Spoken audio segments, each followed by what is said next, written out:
Bonsoir à toutes et à tous et bienvenue sur El Maralbia. Quel plaisir de vous retrouver pour ce nouveau numéro de Microscope. Soyez les bienvenus et merci pour votre fidélité.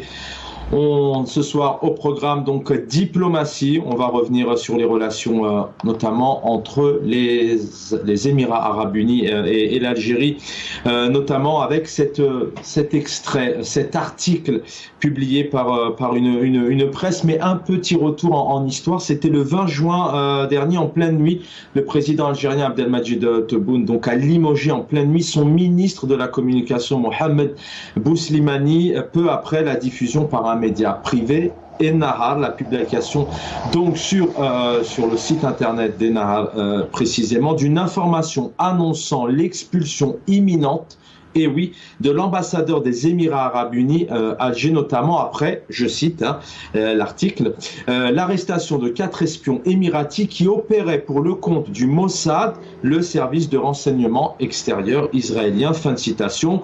L'information a bien évidemment rapidement été relayée sur les réseaux sociaux. El Maralbia, donc on a tenté bien évidemment déjà il y a un peu plus d'un mois, le 21 juin dernier, de décortiquer un peu cette actualité largement relayée sur les réseaux sociaux, mais démentie rapidement, catégoriquement par le ministère des Affaires étrangères qui nous disait donc que tout allait bien, une bonne entente, de bonnes relations entre donc les Émirats Arabes Unis et Alger, des relations cordiales et que tout allait bien, en tout cas diplomatiquement.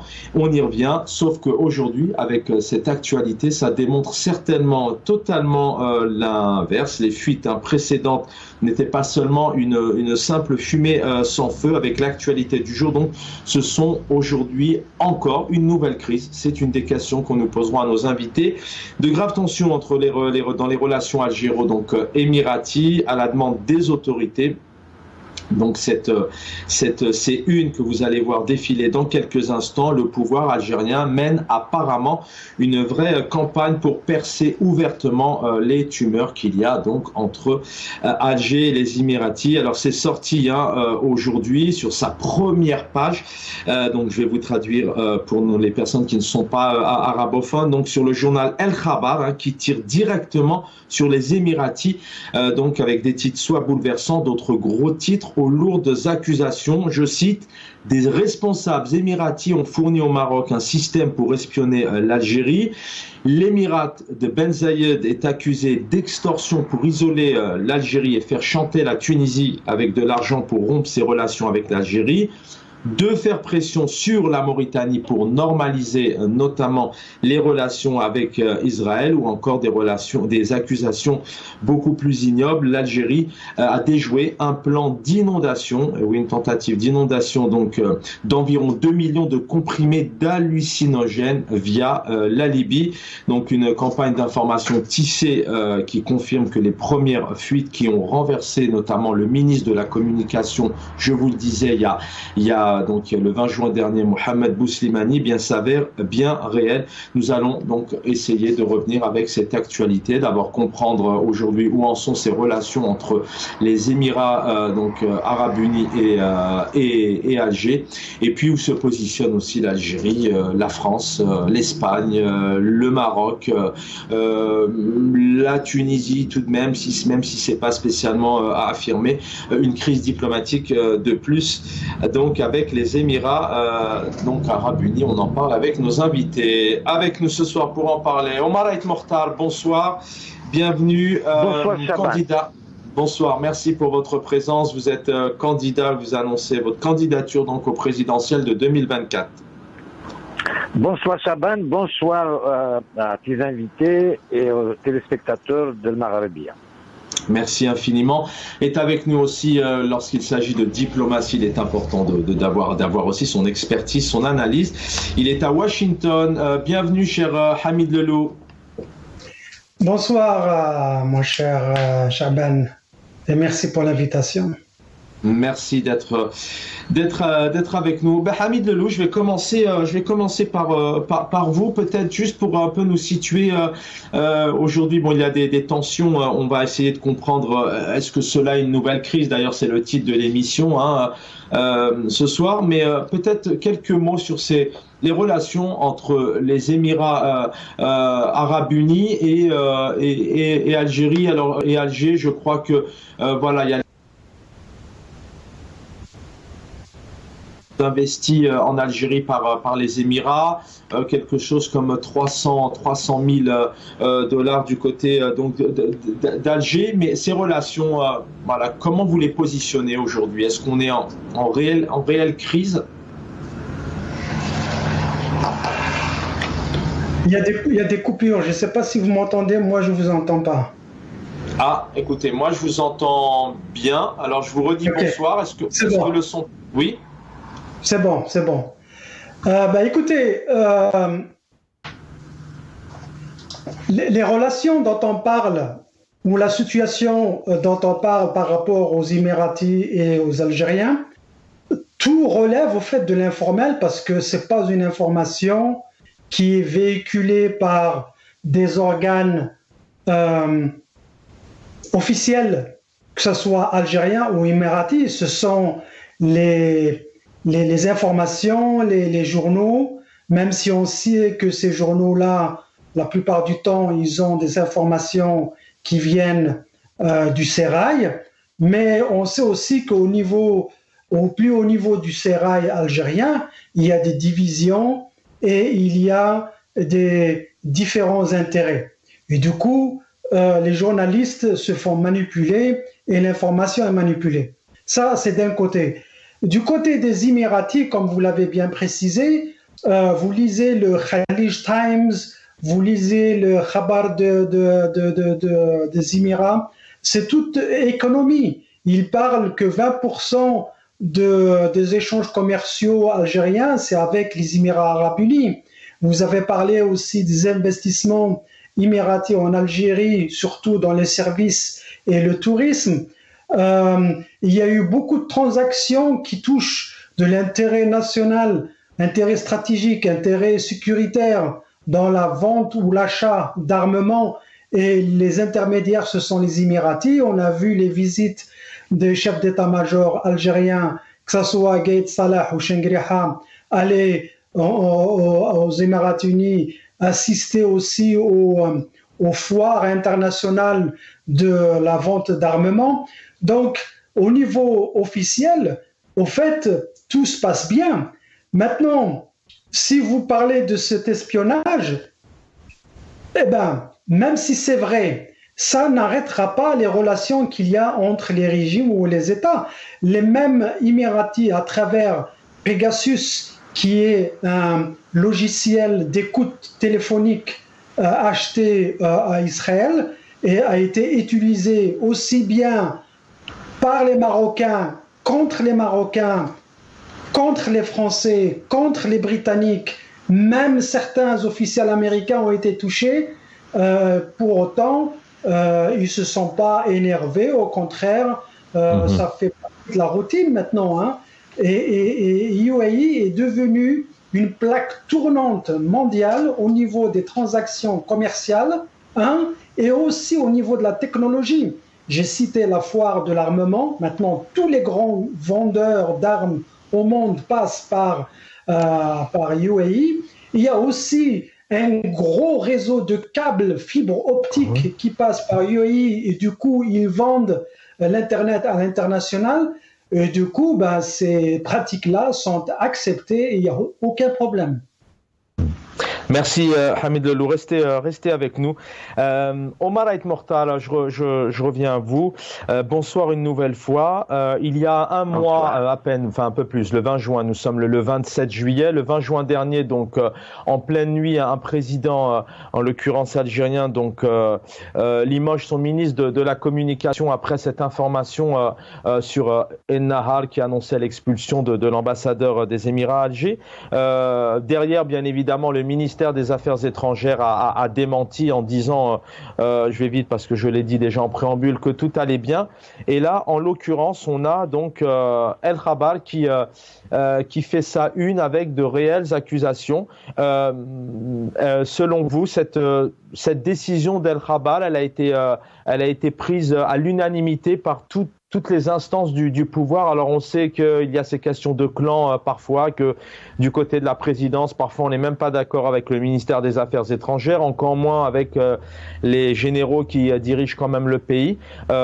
C'est vraiment c'est une commande qui a été faite à l'unanimité par tout le pouvoir algérien, ou c'est une liberté de la presse, mais je pense connaître la réponse. Non, ce n'est pas la liberté de la presse. Depuis le départ de la Mamra, la diplomatie algérienne sombre dans l'intrigue.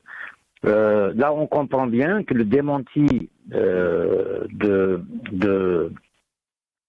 est sorti à Nahar, l'affaire qui a fait virer le ministre de la Communication, Ben Suleiman, le démenti de la présidence, finalement, c'est faux. Donc c'est une vérité. C'est confirmé aujourd'hui par une autre accusation, vers les Émiratis. Excusez-moi, juste parenthèse, vous gardez la parole. Comment vous expliquez ça? Parce que ça en dit long sur les clans, un peu la panique qu'il y a certainement là-haut. Comment vous expliquez qu'il y a, le 20 juin dernier, on a un démenti du ministère des Affaires étrangères sur ces relations qui apparemment vont bien, et à l'heure actuelle, c'est totalement l'inverse. C'est même pire avec ces unes, et j'informe mes téléspectateurs qu'à l'heure actuelle, pour l'instant, ni la présidence, ni le ministère des Affaires étrangères a démenti ce qu'annonce El Khabar. Donc ça confirme l'intrigue et la manipulation de l'information. C'est-à-dire l'article qui est sorti à Nahar la première fois est vrai, est bien sorti du pouvoir, et le démenti est faux, et maintenant c'est confirmé que le premier communiqué a bien été émane de la présidence, enfin du pouvoir. Et Ben Suleiman, le ministre, n'est qu'un fusible, voilà, pour changer de direction. Donc c'est facile à sauter un fusible. Le ministre a sauté comme une victime. Voilà, donc c'est tout. Autrement, les Émiratis, c'est un ensemble d'investisseurs. Mon collègue là des États-Unis vous dit que le journal Khabar des Émiratis parle que de l'économie. Effectivement, quand ils viennent en Algérie, ils savent investir.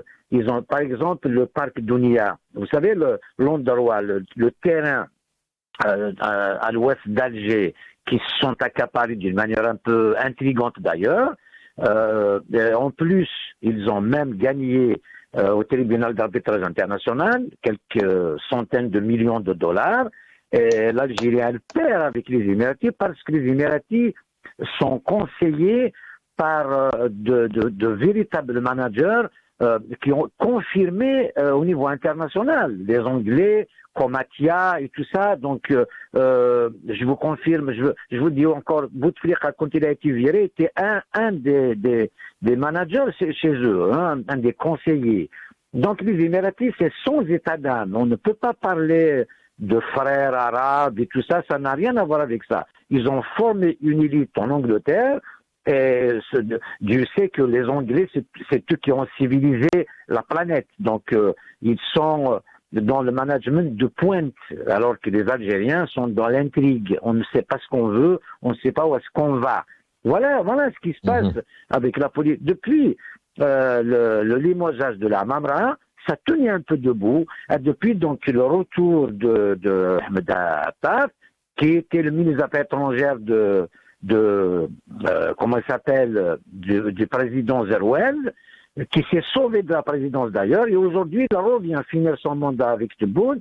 Nous allons dans le mur, exactement dans le mur. D'ailleurs, même les relations algéro-marocaines, ils ont été coupées la première fois par Attaf, sur la présidence de comment il s'appelle, de Zerouel. Et donc maintenant, Tebboune, à chaque fois, donc, il fait l'éloge de Zerouel et tout ça, machin. Donc, c'est lui qui lui a ramené encore une fois à Attaf.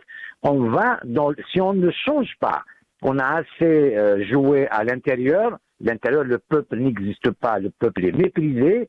Donc maintenant, on fait la même chose à l'international.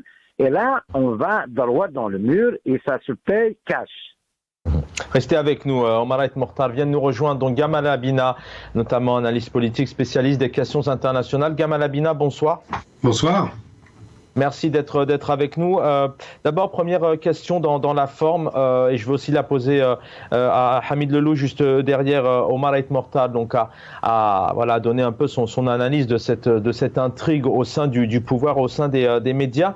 Mais comment on peut expliquer effectivement qu'il y a un mois, une presse annonce l'expulsion d'un ambassadeur, c'est le ministre est limogé juste derrière, c'est pour vous dire comme quoi ça a pris encore une fois des proportions, alors qu'une presse peut aussi se tromper.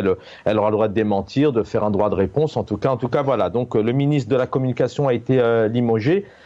Le ministère des Affaires étrangères a démenti notamment cette sortie sur le site internet des Nahar.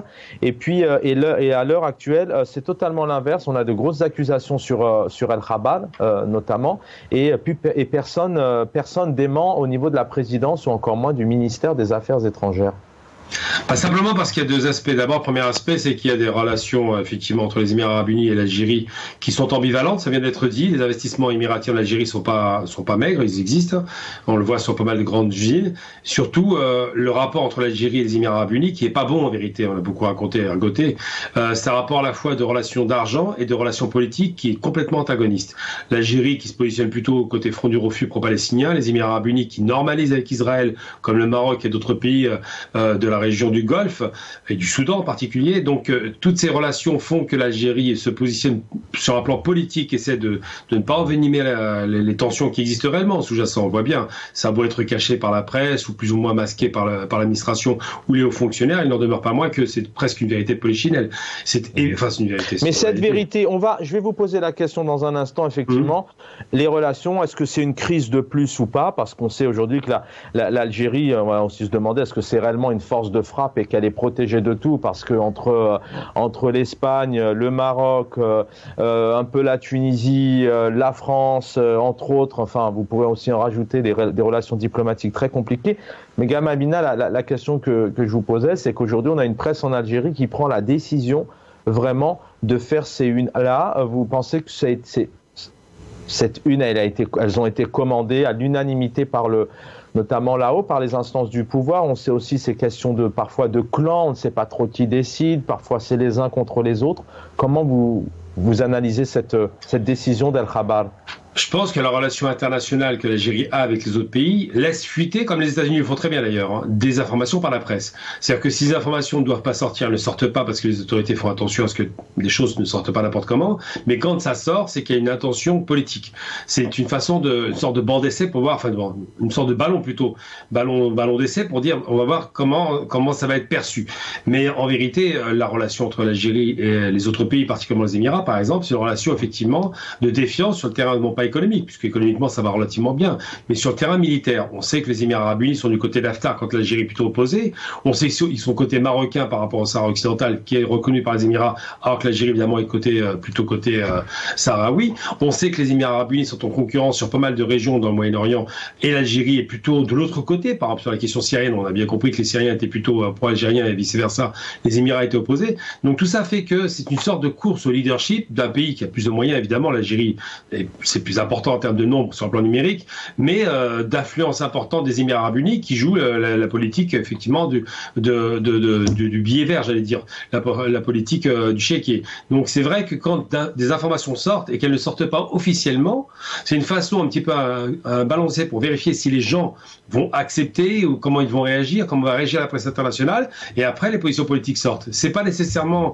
un accident, ce qu'on appelle des fuites, les links sont pas des accidents en politique. C'est fuir un peu ses responsabilités, parce que là on aurait pu peut-être, ça va peut-être arriver, mais on aurait peut-être pu voir un démenti. Hamid Lelou, même question. Pourquoi est-ce qu'aujourd'hui, comment vous expliquez que on imagine le directeur de la rédaction d'El Khabar qui a dû passer des coups de téléphone à la présidence, peut-être au ministère des Affaires étrangères, à des relations, à la sécurité intérieure, extérieure, en essayant un peu de tâter, parce que peut-être, c'est une question aussi, qu'on l'a guidé à annoncer à faire d'aussi gros titres importants et de telles accusations. Et il y a un mois, on avait un démenti. Pour l'instant, on n'a toujours rien. Donc, comment vous expliquez un peu cette cacophonie? Il y a un mois, on nous dit non, tout va bien. Et puis là, à l'heure actuelle, on laisse les choses faire, donc tout va mal. Ce genre d'informations, elles ne peuvent pas sortir sans autorisation préalable des services, ça c'est certain. C'est fuité comme votre invité l'a expliqué, ils le font aussi bien aux États-Unis, en France et ailleurs.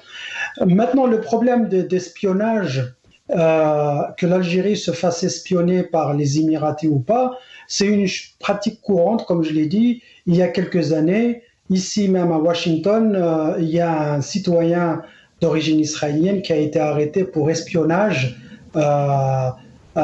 pour Israël, alors que Israël est considéré comme le 51e État des États-Unis. C'est une protection américaine et pourtant, ils espionnent les Américains. Donc, c'est une pratique assez courante. Ils le font. Et puis, le plus important, c'est de ne pas se faire prendre. Si vous êtes pris, tant pis pour vous. Maintenant, pourquoi ils le font? Ils le font parce que les Émirats arabes unis sont en train d'étendre leur réseau d'influence au niveau du Sahel, au niveau de l'Afrique du Nord, au niveau de l'Afrique tout court, parce que à partir des accords d'Abrahams, UAE est devenu un des interlocuteurs les plus privilégiés des Américains dans la région, aussi bien dans le monde du Moyen-Orient que de l'Afrique. Donc, toutes les transactions, tous les mouvements que font les Émiratis se font avec l'aval et le soutien des Américains et des Britanniques, parce qu'il ne faut pas oublier qu'au niveau international, peut-être vous l'avez remarqué, il y a un désengagement américain de la région, pas un désintéressement, ils sont encore intéressés, ils ont toujours un œil. Ils se désengagent au profit de certaines forces dans Israël, UAE et l'Arabie Saoudite. Et c'est pour ça que l'UAE sont en train de bouger à droite et à gauche. L'Algérie se trouve dans l'œil de cyclone parce que, à cause de ses choix politiques, idéologiques, et je pense qu'ils s'attendent à ce genre de pratique. Ils s'attendent à ce que ce soit le coup des coups bas viennent de l'UAE ou d'ailleurs eux-mêmes de pays amis. Parce que, contrairement à ce qu'on croit, l'UAE aussi est très copain. Ils sont très copains avec les Russes. Ils ont assisté à la conférence économique de Saint-Pétersbourg. Ils ont du business aux États-Unis comme ils ont du business en Russie. Il n'y a pas de problème pour eux. Hein. Ça ne pose aucun problème. Hamid Lelou, une minute là-dessus. Je voudrais revenir à cette première question. L'Algérie, on entendait encore le chef d'état-major il y a quelques jours où l'Algérie avance à pas d'excellence vers excellence vers un sommet géopolitique en termes de diplomatie nationale à l'international. Enfin, on nous vantait vraiment déjà les quelques mois passés, notamment depuis l'arrivée au pouvoir d'Abdelmadjid Tebboune. On a quand même aujourd'hui des grosses difficultés diplomatiques, notamment entre Alger, le Maroc, la France, la Libye, la Tunisie, l'Algérie de plus en plus absente au Sahel. L'Espagne, c'est vouloir rejoindre aussi le BRICS, c'est peut-être s'opposer à l'Occident, hein, puisque depuis ce conflit entre l'Ukraine et la Russie, on constate tout de même qu'il y a deux clans aujourd'hui dans le monde. Est-ce qu'aujourd'hui c'est une crise supplémentaire, la diplomatie algérienne dans tout ça? Est-ce qu'on entre dans une sorte de schizophrénie diplomatique? Tout à fait, c'est tout à fait une schizophrénie diplomatique, d'autant plus que l'Algérie, telle qu'on la vit maintenant, telle qu'on la connaît maintenant, elle n'a pas les moyens de sa prétendue politique étrangère. Elle prétend vouloir faire partie des grands, être Qawwal Dariba. Vous ne pouvez pas.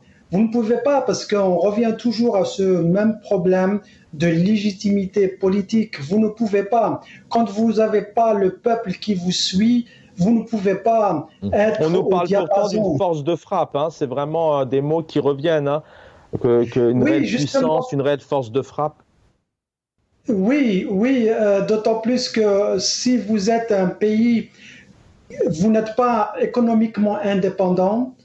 À ce jour, vous avez cité le BRICS. L'une des raisons pour laquelle l'Algérie ne peut pas adhérer au BRICS, et d'ailleurs moi-même, j'ai défié ce régime. J'ai dit le jour où ce régime adhère aux BRICS, j'arrête de faire des analyses sur l'Algérie.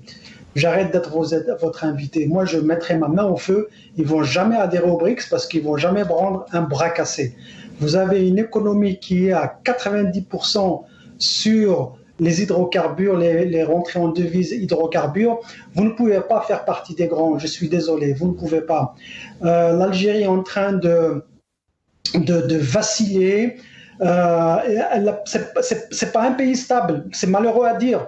C'est pas un pays stable. Citez-moi une production nationale à 100% algérienne. Ça n'existe pas. Même quand ils arrivent maintenant, soi-disant, à nous sortir de l'huile d'olive, soi-disant 100% algérienne, c'est fêté comme si c'était un exploit extraordinaire. Restez avec nous. Et du coup, vous ne pouvez pas avoir cette diplomatie dont vous prétendez avoir si vous n'avez pas cette force économique, si vous n'avez pas cette indépendance économique. Restez avec nous, Hamid Lelou, je reviens à vous. Omar Ait Mortal, sur cette question d'une crise, une crise de plus, je viens de citer tous ces pays, tous ces États où l'Algérie a de grosses difficultés à se positionner. Elle se dit non alignée, mais on voit dernièrement tout de même son rapprochement avec la Russie et la Chine a suscité beaucoup de questions. Omar Ait Mortal, on a un pouvoir aujourd'hui, un régime militaire qui parle aux Algériens, qui parle au monde en parlant de puissance, de force de frappe, mais où elle en est cette protection, cette sécurité, si aujourd'hui on voit tout de même qu'on a une Algérie qui passe apparemment par de la presse pour essayer de se défendre, alors qu'elle aurait pu passer par une voie officielle, rapatrier son ambassadeur par exemple, ou un communiqué, un ministre. La diplomatie algérienne dans tout ça. C'est la diplomatie de l'intrigue. On finit par être infréquentable.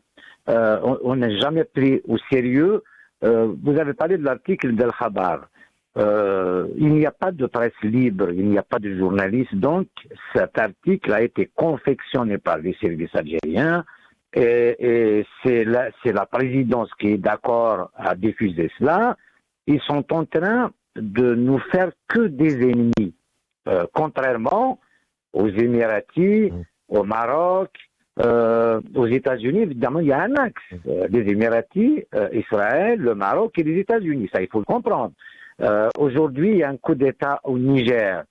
La presse internationale parle de l'intervention des Émiratis. Ça, je ne sais rien, mais en tout cas, à nos frontières, on n'a pas nos voisins, on n'a pas d'amis, ni à l'ouest, ni à l'est, ni aussi. On n'est pas pris au sérieux. Maintenant, est-ce que nous sommes Qawwa Dhariba? Ça, on n'a pas fait de guerre. D'abord, je ne souhaite pas qu'il y ait une guerre, mais quand tu vois un président, le langage de la force, c'est le langage des faibles. Qawwa Dhariba, il s'adresse à qui? Ce n'est pas un langage, c'est dépasser tout cela. Ce n'est pas un langage d'un président de la République. Rentrer au BRICS ou pas, ça devient une obsession pour Tebboune parce que pour lui, construire, donc fabriquer un bilan, il n'a pas de bilan, rentrer au BRICS, il croyait que ça ferait partie de son bilan positif. Or, d'abord, on ne remplit pas les conditions pour rentrer au BRICS, et la honte, c'est qu'aller supplier les Russes puis les Chinois de voter pour l'Algérie, c'est comme si on achetait leur voix. Donc c'est de la corruption morale déjà. Le monde entier en parle. Ce n'est pas bien pour l'Algérie. Alors que l'Algérie devrait investir dans la paix déjà. C'est avoir des amis. Une économie se construit avec des coalitions. Il faut avoir d'abord un plan pour pouvoir l'appliquer. Quand on se range derrière les Russes n'ont jamais protégé personne, ni l'Irak, ni la Syrie, ni personne. Ils vendent leur quincaillerie, point à la ligne. Rien qu'à voir la balance commerciale entre les Russes et l'Algérie, on leur donne 12 milliards de dollars par an. Ils n'achètent rien chez nous, rien. Ils ont acheté des pommes de terre une fois, ils nous ont rejeté. Donc voilà, L'Algérie, Omar El Mortar, Alger s'est créé un ennemi supplémentaire avec la diffusion, l'autorisation, on a compris, hein, et puis je crois que malheureusement on comprend maintenant de mois et d'année en année que la liberté de la presse en Algérie, c'est loin d'être ça. On voit que donc ça a été commandé par les autorités, avec ces titres-là que j'ai pu lire et qu'on peut apercevoir notamment en arabe sur les écrans, elle s'est créée un ennemi supplémentaire. Absolument. Et puis, les Émiratis appartiennent à un lobby puissant entre Israël et les États-Unis. C'est les États-Unis, en fait, derrière. Hein. Concernant cet article, le Khabar qui diffuse un article comme ça vient des services algériens. C'est la décision du pouvoir. Donc même les Émiratis, on ne va pas leur faire croire que ni le premier d'Anahar, puis le limogeage du ministre, le communiqué qui a suivi, le démenti, on ne peut pas apprendre à faire des grimaces à un vieux singe. Hein. Donc on a tout compris, même le peuple algérien a compris. Un pouvoir qui ne peut pas mettre à disposition de la protection civile des Canadiens pour éteindre le feu, un an après une catastrophe majeure, ce n'est pas crédible. Donc on ne devient ni crédible ni fréquentable et l'avenir fait peur. Merci, restez avec nous, Omar El Mortar.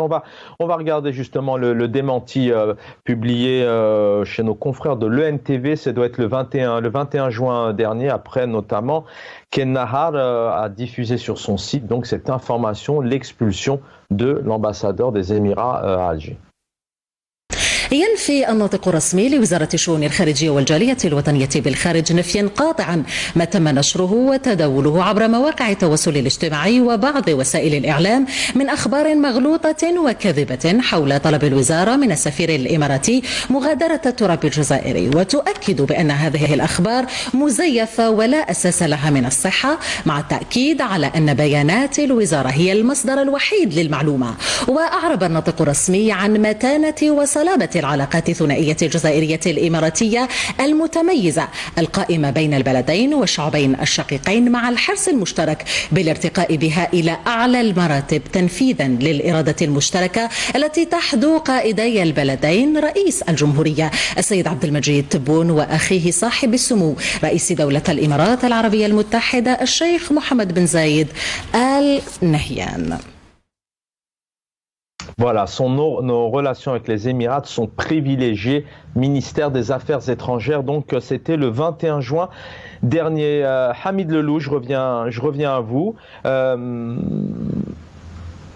Est-ce qu'aujourd'hui, on peut dire que l'Algérie subit des coups bas, subit une tentative d'un plan d'isolation, notamment avec la position donc des Émirats avec la Tunisie. Alors je vais rappeler rapidement les titres, hein, vous allez tout de suite comprendre les lourdes accusations. Des responsables émiratis ont fourni au Maroc un système pour espionner l'Algérie, donc ça c'est du côté du Maroc. D'extorsion pour isoler l'Algérie, à faire chanter la Tunisie avec de l'argent pour rompre ses relations avec l'Algérie. Du côté de la Libye, donc c'est de faire pression sur la Mauritanie pour normaliser les relations avec Israël, et puis d'autres accusations, notamment l'inondation d'environ 2 millions de comprimés hallucinogènes, je vais y arriver, hallucinogènes via la Libye. Donc ces pays frontaliers, est-ce que les Émirats notamment ont envie d'isoler l'Algérie? Est-ce que l'Algérie fait face ici à un plan d'isolation? Écoutez, je vais vous donner une lecture, en tout cas de mon point de vue, un petit peu la perspective américaine. La politique américaine vis-à-vis de l'Algérie, elle procède d'une politique de brouillard. Ils font beaucoup ça, les Américains, quand ils sont indécis, quand ils sont pas sûrs, quand ils n'ont pas trouvé de levier pour forcer le partenaire ou bien l'acteur en question à faire ce qu'ils veulent qu'il fasse. Alors, comment ils s'approchent de l'Algérie? L'Algérie, déjà, ils te disent ils n'ont pas de levier contre l'Algérie parce que nous n'avons pas beaucoup d'échanges économiques avec l'Algérie, sauf au niveau du gaz et du pétrole. Deuxièmement, ils approchent l'Algérie du point de vue sécuritaire. Donc, tout ce qui concerne la sécurité dans le Sahel, l'Afrique du Nord et le bassin méditerranéen, l'Algérie est en train de devenir un partenaire de plus en plus grand, important. D'ailleurs, il y a un programme qui est très très élaboré qui s'appelle le programme de Training and Security Cooperation, et l'Algérie en fait partie. Donc il y a beaucoup de coopération au niveau militaire, des échanges de l'information. Je peux vous dire que si le régime algérien a des preuves concrètes contre les Émiratis ou les Marocains quant à l'espionnage, ils peuvent le rapporter aux Américains et l'utiliser comme levier. Là, on travaille avec vous, on est en train de coopérer au niveau de la guerre mondiale contre le terrorisme et le banditisme, et de l'autre côté, il y a vos partenaires ou bien vos alliés qui nous espionnent et qui essaient de nous faire du mal. Donc, à mon avis, de ce côté-là, l'Algérie elle a quelque chose à jouer, elle peut jouer cette carte avec les Américains. Mais d'un autre côté, je vais mettre un petit peu de bémol par rapport à ce que votre ami a dit par rapport à l'axe États-Unis, Maroc et UAE. En dépit de l'importance des États-Unis, de leur influence mondiale, pas plus tard qu'il y a 3 jours, toutes les télés américaines parlaient de cette coopération avec le Niger, où nous avons un bataillon. Un bataillon, c'est 1500 hommes, 1500 Américains sur le sol nigérien avec une base de drones. Et pourtant, il y a un coup d'État qui s'est passé hier et les Américains, ils ont vu du vent, rien du tout. Et donc, il y a quand même une contradiction dans ce qu'ils font. Ils ne sont pas aussi forts que ça, ou bien ils cachent leur jeu. Ceci dit, est-ce que l'Algérie est dans le cyclone de ces tiraillements? Absolument, parce que du fait que l'Algérie a une position géostratégique très très très importante. Le Sahel, c'est très important. L'Afrique du Nord, c'est très important. Le bassin méditerranéen, c'est très important. Donc, rien ne peut se faire sans l'Algérie. Est-ce que maintenant, le régime algérien, l'Algérie, va être au niveau pour faire face à ces défis, à ces challenges ou pas? Je pense qu'on connaît tous la réponse.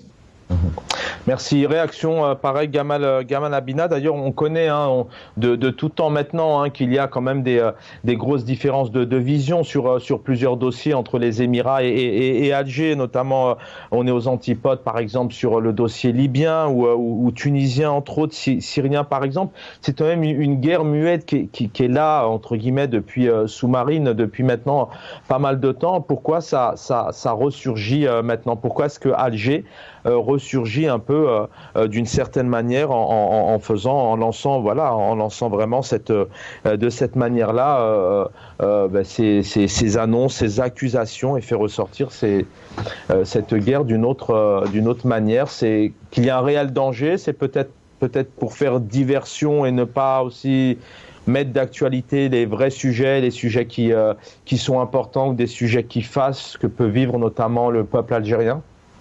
Non, je pense pas. Je pense réellement qu'il y a un rapport de force qui s'établit entre le Moyen-Orient qu'on connaît traditionnellement et puis l'Afrique du Nord.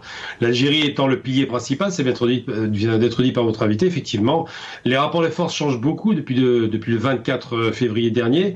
On se rend compte que l'Algérie a fait une demande officielle pour entrer au BRICS. Alors évidemment, le poids économique n'autorise pas une entrée immédiate, mais peut-être un rang de se positionner comme observateur pour commencer. Ensuite, l'Algérie fait le tour des pays les plus puissants, pas le billet. On a beau dire qu'ils y vont soi-disant comme des mendiants. Je suis pas d'accord avec ça. Le travail diplomatique est intéressant parce qu'ils vont voir les Russes, ils vont voir les Chinois, ils vont voir les Turcs, les alliés ou les alliés traditionnels de l'Algérie pour des investissements. Donc là, de ce point de vue-là, je pense que si le travail est fait, évidemment, après il faut espérer qu'il y ait de la suite, si ça se transforme dans le sens positif, c'est bon. Ensuite, le rapport de l'Algérie, c'est un rapport de force favorable aujourd'hui.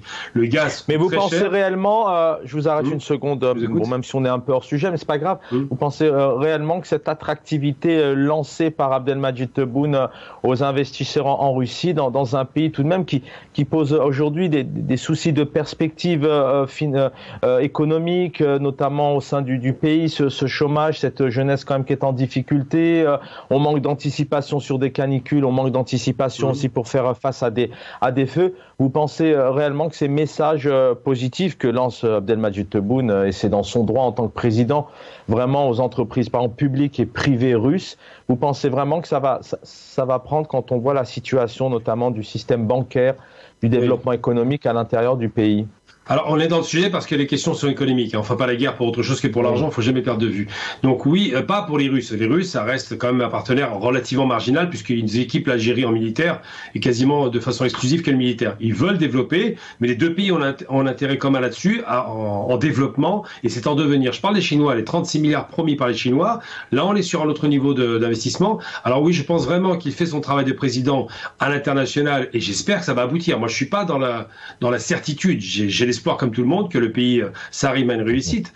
Mais la concurrence, et c'est là où on parle de concurrence, donc on revient sur le sujet, entre les Émirats Arabes Unis qui ont de moins en moins de pétrole et cherchent une influence politique, et l'Algérie qui reste, quoi qu'il arrive, le pilier de l'Afrique du Nord, qu'on le veuille ou non, parce que le poids démographique, parce que le poids économique, ça reste un pays rentier et pétrolier, parce que le gaz coûte cher, eh bien l'Algérie a choisi ses alliés de façon très claire. Quand le Conseil de coopération du Golfe, par exemple, voulait en finir avec le Qatar, les Algériens sont venus à la rescousse des Qataris, tout comme d'ailleurs les Turcs, tout comme les Iraniens. Et comme par hasard, ces trois pays aujourd'hui se parlent et sont convergents. Ceux qui se sont isolés, c'est les Émirats Arabes Unis. Alors, je veux bien critiquer l'Algérie pour beaucoup de choses, et je suis d'accord avec vous.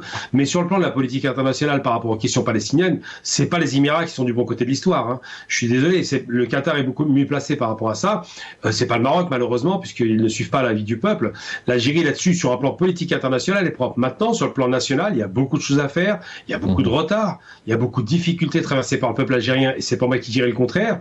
Et je pense sincèrement que si ces déplacements à l'étranger produisent leurs effets, je reste dans l'expectative comme tout le monde, à ce moment-là, ça peut être positif. Par contre, le rêve de rentrer dans les BRICS, c'est une tentative de s'arrimer à une réussite. Espérons que ça arrive, j'y crois moyen, je pense qu'il y aura un rang d'observateurs. Mais c'est vrai que toutes ces gesticulations diplomatiques inquiètent au plus haut point les Émirats Arabes Unis qui se voyaient au centre du débat. Ils ont reculé, je rappelle quand même, les Émirats Arabes Unis, c'est pas glorieux. Ils ont attaqué le Yémen avec l'Arabie, ça a été un échec. Ils ont attaqué la Syrie en envoyant des djihadistes, ça a été un échec. Ils étaient à la manœuvre sur l'Irak et la Libye, c'est un échec. Donc aujourd'hui, ceux qui ont le vent en poupe, c'est pas les pays du front de la collaboration, de la capitulation face à Israël. C'est les pays du front du refus qui reviennent. L'Algérie en fait partie. Et fort heureusement, le maréchal Haftar, soutenu par les Émirats Arabes Unis, a été mis en échec. Et il faut effectivement que l'Algérie fasse œuvre de bons offices. Ne joue pas le bras inutile. Merci Gamal Abina. Restez avec nous. Omar Ait Mortar, en revenant effectivement à la position algérienne, est-ce que Alger en fait pas un peu trop avec les Émirats? Est-ce que réellement les Émirats se positionnent réellement, notamment Tunisie, Libye, Maroc, entre autres, pour tenter d'isoler l'Algérie? Pour vous, c'est une réalité. Est-ce que réellement c'est un réel, si c'est le cas, est-ce que c'est un réel danger, un réel sujet d'actualité, ou ces actualités qu'on peut voir notamment, c'est à un moment donné pour faire diversion ou rajouter un sujet diplomatique supplémentaire? Il y a réellement un danger. Alors, vous allez comprendre une chose. Le coup d'État d'aujourd'hui au Niger. Vous savez, le rapprochement de l'Algérie avec les Russes, sachant que l'Algérie a aidé Wagner à s'installer à la place des Français au Mali et au Niger, comme l'Algérie est proche du président nigérian, donc il fallait le liquider. Donc c'est comme au Mali, hein. C'est l'Algérie qui a provoqué le coup d'État au Niger. Et c'est l'axe émirati, Israël, Maroc et États-Unis qui ont fait qui ont réalisé ce complot. Notre ami des États-Unis, il y a une case qui lui a échappé. Les États-Unis qui ont un grand bataillon d'ailleurs au Niger, savaient tout. On ne peut pas dire que les États-Unis ne savaient rien. C'est pas possible. Concernant maintenant les relations algériennes qui se serrent, on a un ennemi qui s'appelle le Mali. La junte ne veut plus voir le pouvoir algérien, n'a plus confiance.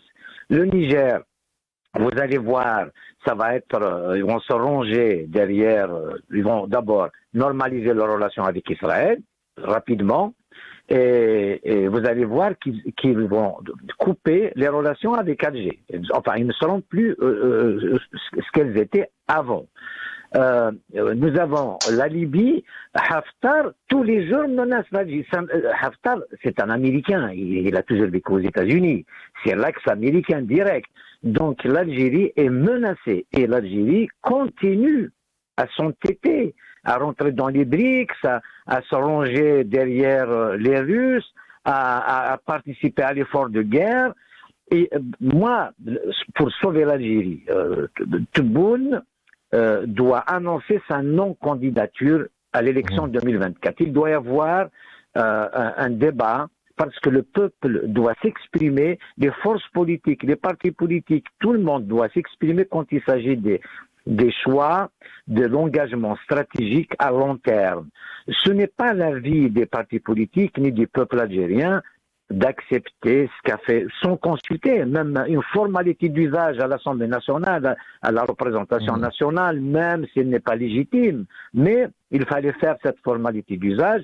Donc, il y a un risque majeur. Mais vous y croyez sincèrement à ce genre de fonctionnement un peu démocratique? On n'en sort pas, puisque les Algériennes, les Algériennes sont en train de pleurer, paix à leur âme, leur disparu dans le cadre de ces feux. Dans un état normal, on aurait dû avoir des plateaux télé en parler, la responsabilité du ministre de l'Intérieur, du président, où sont les moyens, on aurait dû voir aussi des hommages dans les assemblées, enfin on aurait dû voir un pays en effervescence, des colères, un mécontentement. Et là, en l'occurrence, voilà, on a vu un ministre de l'Intérieur tout à l'heure avec toute une série de caméras se promener à Tizi Ouzou. Et vous y croyez vraiment à ce moment démocratique? Non.